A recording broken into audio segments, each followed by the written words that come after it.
reviewing the California Multifamily New Homes program, which is a program from Pacific Gas and Electric, PG&E.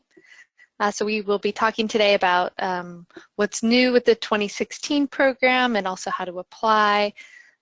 This webinar is geared towards kind of the general public. If you are a developer, an architect, an energy consultant, a rater. We had a specialized webinar for HERS raters and energy consultants yesterday.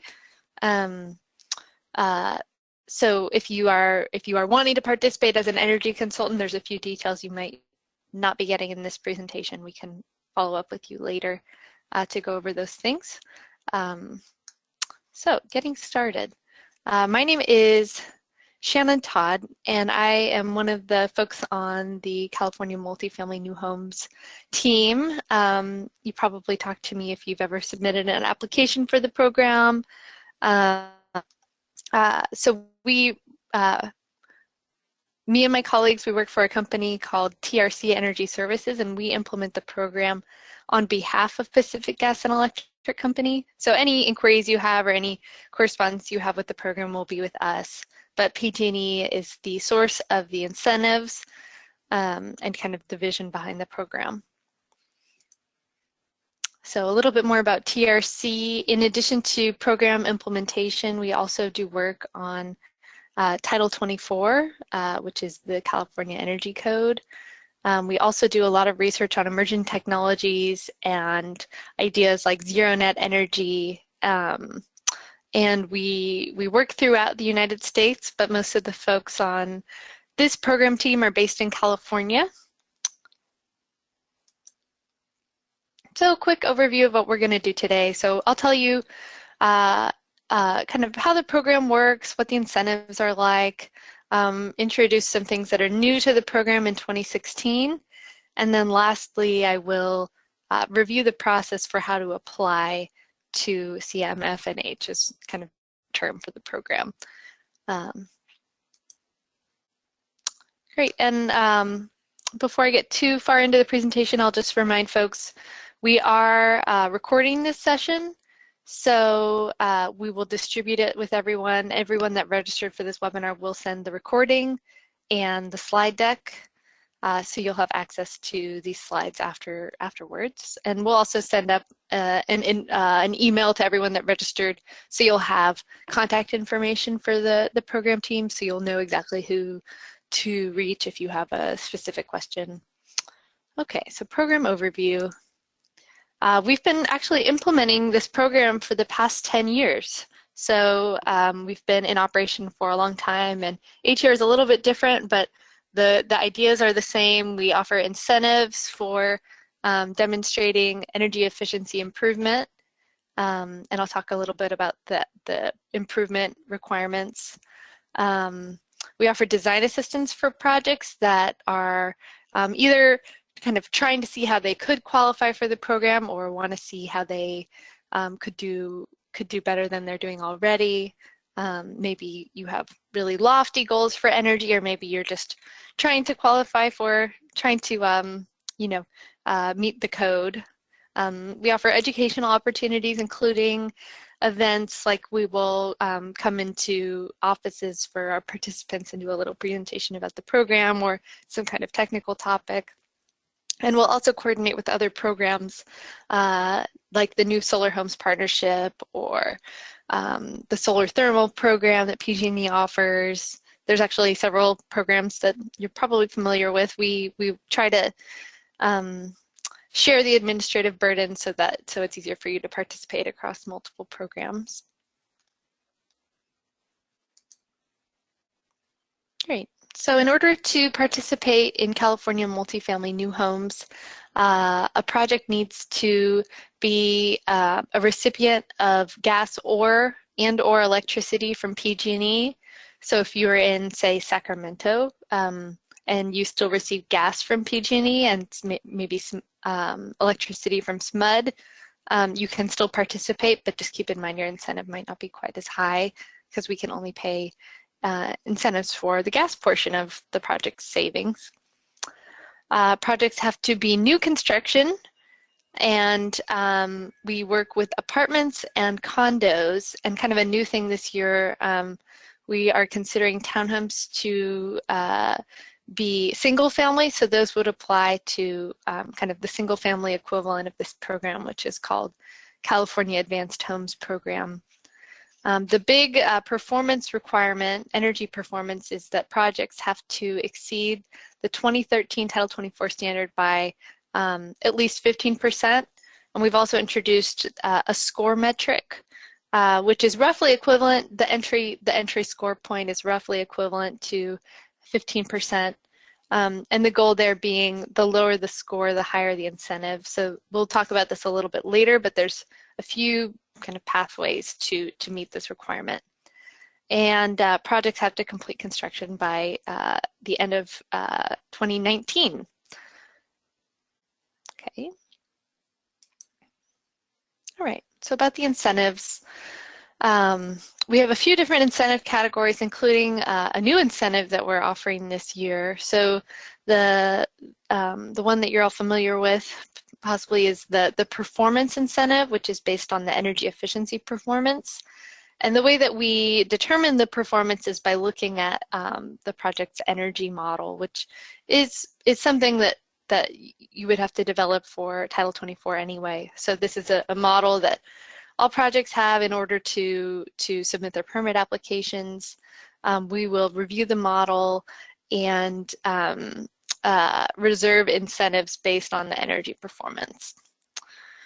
We now offer, this is the new thing, we now offer an incentive for projects that host a design charrette, and more on this later, but the incentive is a flat $5,000 for the project.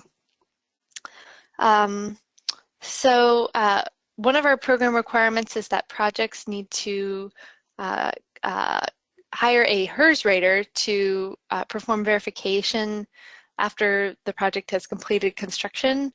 So projects need to, or HERS raters need to verify the final conditions of equipment and insulation and windows, things like that, and report back to CMFNH. And this is in addition to work they may be doing already for verifying HERS tests if the project is taking any HERS tests. And lastly, we offer an incentive to energy consultants to offset the cost of their coordination with CMFNH while they are participating in our plan review.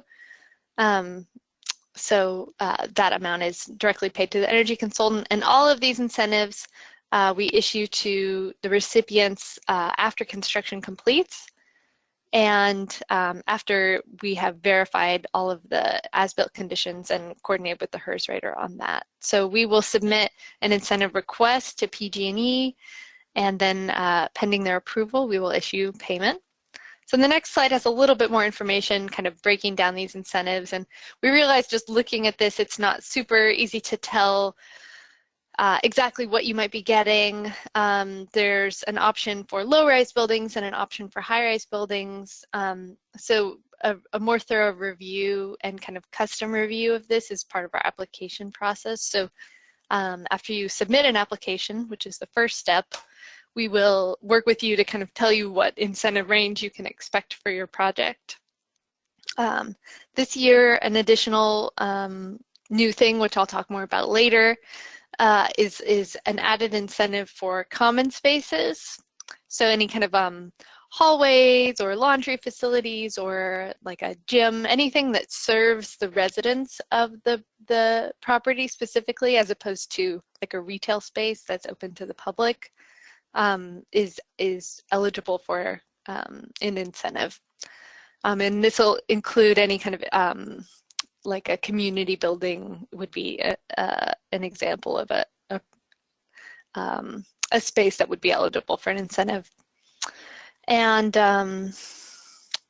yes, I think so we'll tell you, we'll provide an estimate after we receive an application, and then we'll confirm what the reserved amount is after you complete plan review with the program. So we're up to questions now, and I invite you to If you have any questions, you can type them in the sidebar of your GoToWebinar. So we'll just be taking written questions, no hands raised or spoken questions. So I have Megan here helping to proctor questions. Do we have any right now? Hi, Shannon. There are no questions yet. Okay. Well, we can proceed and we'll get into a little bit more nitty-gritty later. Actually, next, what's new with 2016? So a little bit more information about the common space incentives. Previously, if you've worked with these programs for a while now, you know that there's another program that is geared at commercial buildings, which is called Savings by Design. And so previously, CMFNH only provided incentives for dwelling units. And now we are incorporating spaces that are geared towards the residents of multifamily buildings. And Savings by Design will continue to provide incentives for any non-resident spaces like retail. Here we say retail, office, and restaurant spaces. Those are examples. So we will request energy models that include these spaces as we are going through the application process for a project. So just be aware of that's something we will be requesting from you. Okay, and this design charrette incentive. So we've always been available to offer design assistance, but we wanted to formalize that a little bit more this year. We know that there's a lot of big changes coming up. For example, we are expecting to update to the next code cycle at the beginning of 2017. And there are a few measures that are going to become mandatory with that change, including higher value walls and high performance attics. And if you are planning a project that you don't expect to permit or submit permit applications for until next year, you should be considering these new 2016 code measures as part of your design. So we can help you work through that as part of a meeting, a charrette meeting. Also, zero net energy is a hot topic, and California has goals for kind of a timeline by which all multifamily new construction would be zero net energy, meaning that it creates, it has enough renewable energy to offset all of its energy use, which means that a property would have to be pretty efficient or have a lot of renewables or a combination of the two. So the way to go about hosting this meeting, if you are interested in our support, you can send us an email and tell us a little bit more about your project. And we are happy to incorporate into an existing meeting if you're already meeting with your full project team. The idea here is that we're meeting early in the design process so that we're able to still make recommendations while they are cost effective before you kind of get too far along in the design process. So the developer will receive $5,000 per project for hosting a meeting like this.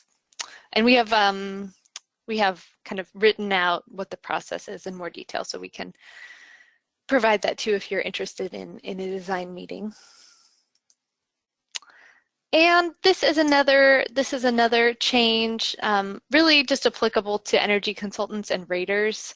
So we wanted to create a list of energy consultants and raters that we know are qualified that we can post on our website. So in the past, energy consultants have had to sign the same application that we ask the developer applicant to sign, and now we're kind of just making a separate application for energy consultants and raters, and then one application for the project team. And that should help reduce a little bit of the administrative burden of passing forms around for multiple people to sign. And we have this new, in 2016, we have a new requirement for energy consultants, which is that they have to, at least for low-rise projects, have to have a CEA certificate and high-rise, we have a few options for certificates. So if you are an energy consultant and you'd like to participate in the program, you can send us an email and we will share more information about kind of what our needs are for documentation. Energy consultants and raters have to attend an orientation webinar, which is pretty similar to the one that we're doing today. There's just a little bit of added information about our expectations for energy consultants and raters. And like I said, once we have a list going, we will post that on the program website. If you are working with an energy consultant or rater who's not on the list, we will ask that they do submit documentation in order to participate.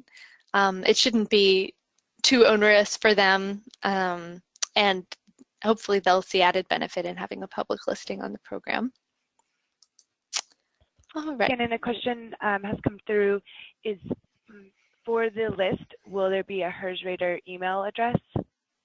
Yeah, yep, so all the contact information that they would need to reach the rater will be on the list. And it would also say kind of where that company is based, and so many raters and energy consultants, you know, work, well, especially energy consultants will work remotely, and raters are willing to travel, you know, reasonably far to do testing. So the location of the rater shouldn't necessarily indicate, you know, that they'll only serve that area, but just kind of showing where they're based. Yeah. Any other questions? Nope, that is it. Great. Moving along quickly today. So the final thing we are talking about is the enrollment process. So how to complete an application and kind of the stages after that. So we coordinate often with energy consultants who are facilitating the program participation process for their developer clients, and sometimes architects perform that role, and sometimes the developer is our primary contact. So anyone who is coordinating this process, we're fine to work with as long as they are kind of the developer's agent. The first step is to submit an application form, which is on our website, CMFNH.com, and we'll also provide that to you in a follow-up email. So the application is pretty straightforward. There's 4 sections. We want the information for the developer so that we know how to, so we know where to send payment if the project enrolls and is eligible for incentives.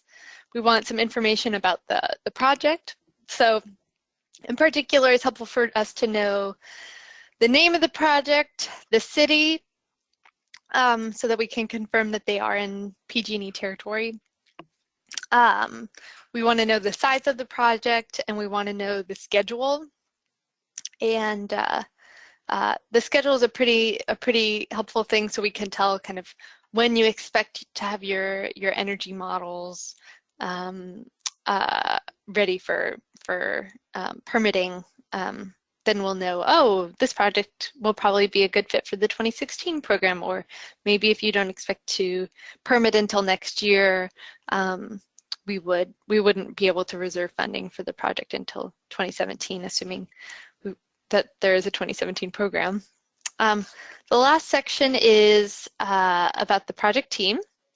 So the 3 folks that we want to identify are the developer, the energy consultant, and the HERS rater if that person is known at this time. So we will try to include these people on correspondence with the program just so everyone stays in the loop. And then lastly is just the signature section. So it's just a PDF. When you submit an application, it's really small at the bottom here, but you can send that either to info@cmfnh.com, or if you're already working with a program representative, you can just send it to them. And the next step, someone will follow up with you. So we've got a few folks on our team who support projects as they're applying. So there's Beth Baxter and Shalom Whitford are kind of the two gals in charge of that. So likely either one of them will follow up with you to kind of confirm what your energy goals are if you're expecting to exceed Title 24 by at least 15%. Or if you are far enough along, what your CMFNH score is. And in case you're wondering about the score, that's something that your Title 24 consultant and us, CMFNH, can help you to figure out what your score is. Also part of that conversation, we will offer design assistance. So at that time, we will ask you, are you interested in a design charrette, or can we provide some feedback for you about parts of your design? And then we'll talk a little bit more about kind of what you can expect as a participant in the program, and we will help you to estimate an incentive range. As soon as we confirm that the project is a likely candidate for the program, we'll ask that the project submit the documents that we need in order to complete plan review. So those you can just send to your project representative via email, or Dropbox if the file is too big, that's fine. Or if you have any other kind of file sharing, we can work with that as well. So these are the remaining documents that we need to collect. So some of them are plan related and some of them are kind of just administrative documents. So we need to collect energy models. We need to collect the report outputs from the energy models. We need to collect a plan set that includes, you see there, the mechanical, structural, elevations, floor plan. And new this year, we also, if you have a lighting schedule developed, we would like that also.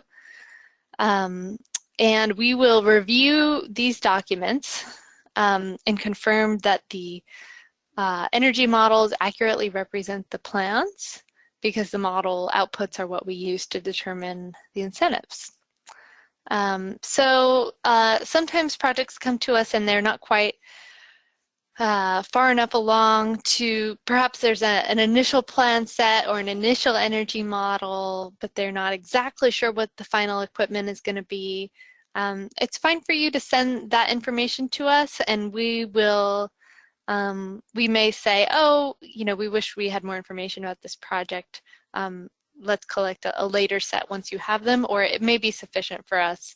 The big question is, do you expect to significantly reduce the efficiency of your equipment from that initial model?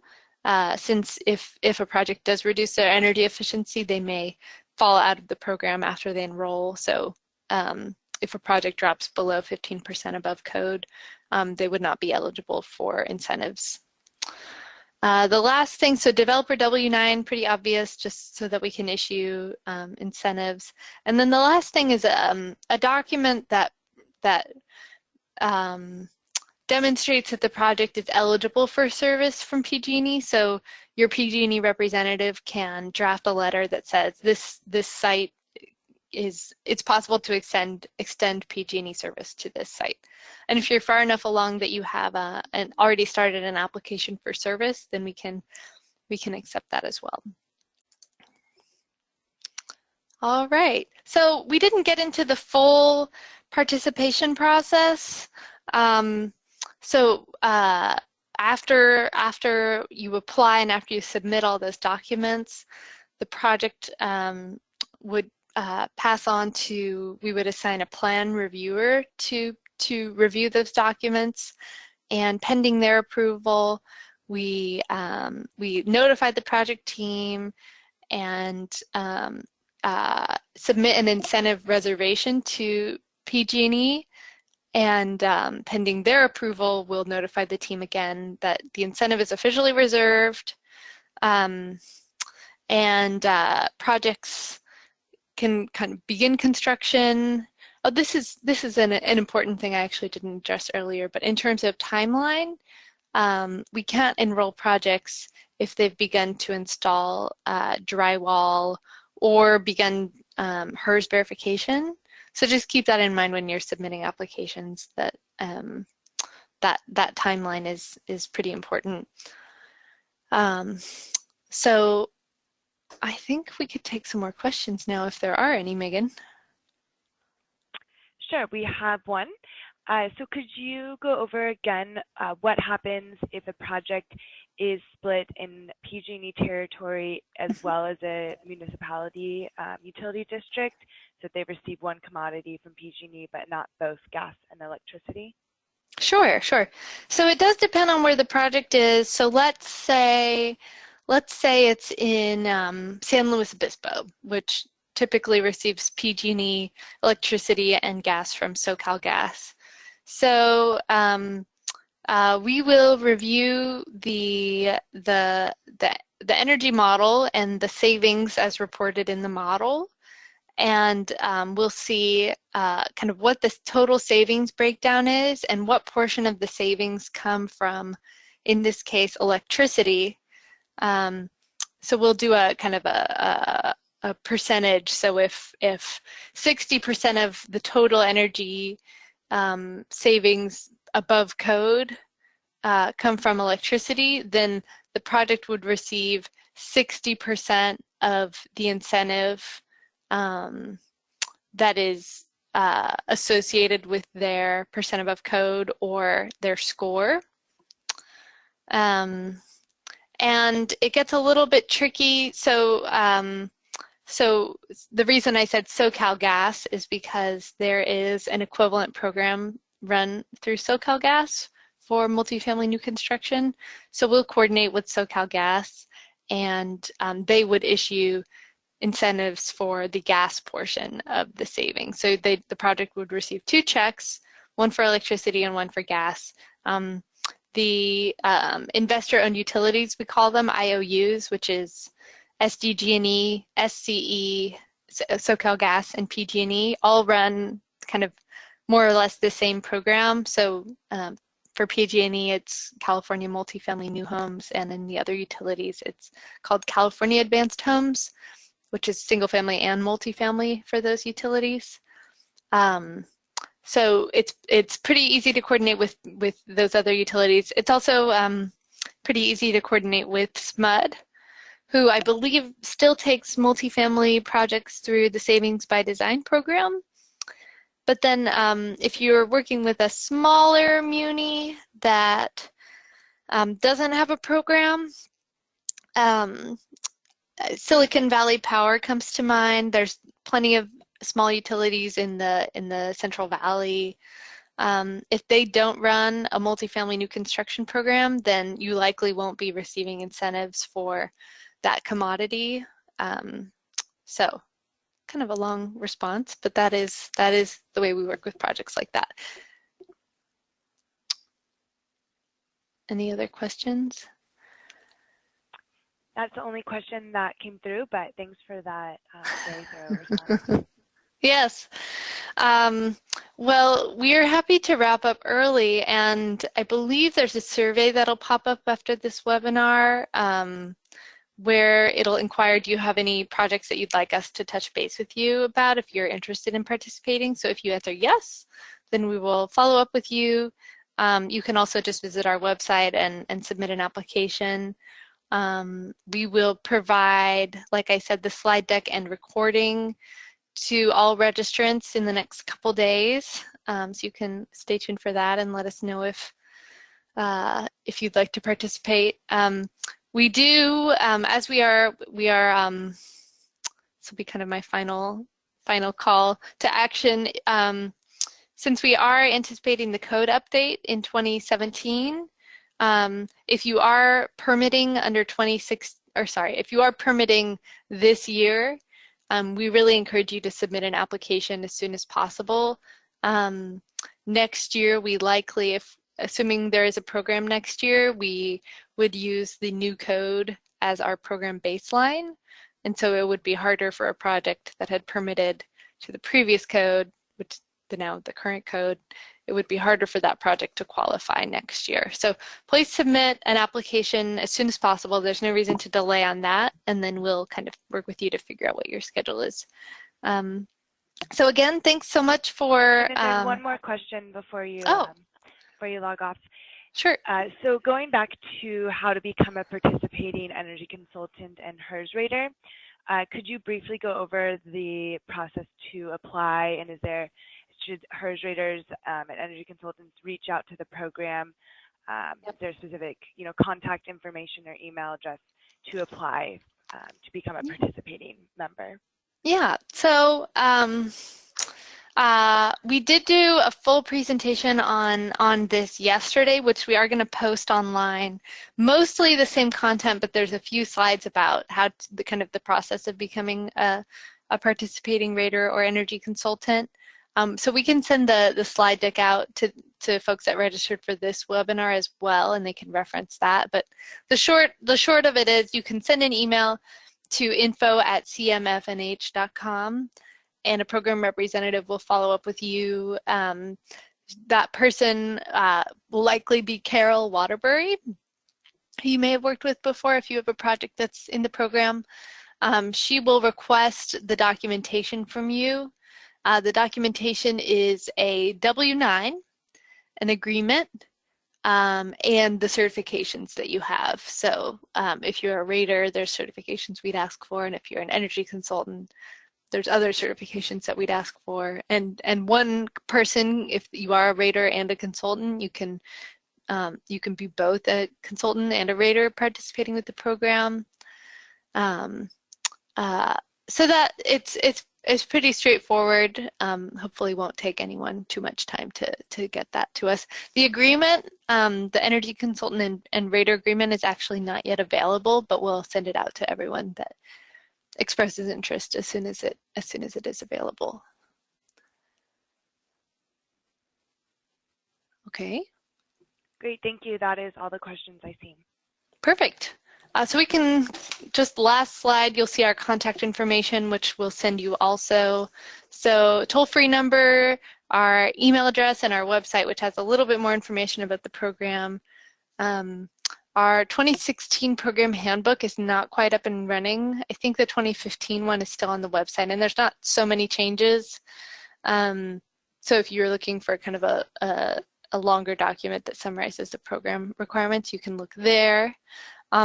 So again, thanks so much. We really appreciate that you took time out of your lunch to join us and learn about the program, and we really look forward to working with you this year and hopefully doing some design charrettes for your projects. So feel free to contact us with any questions, and we will be working with you soon.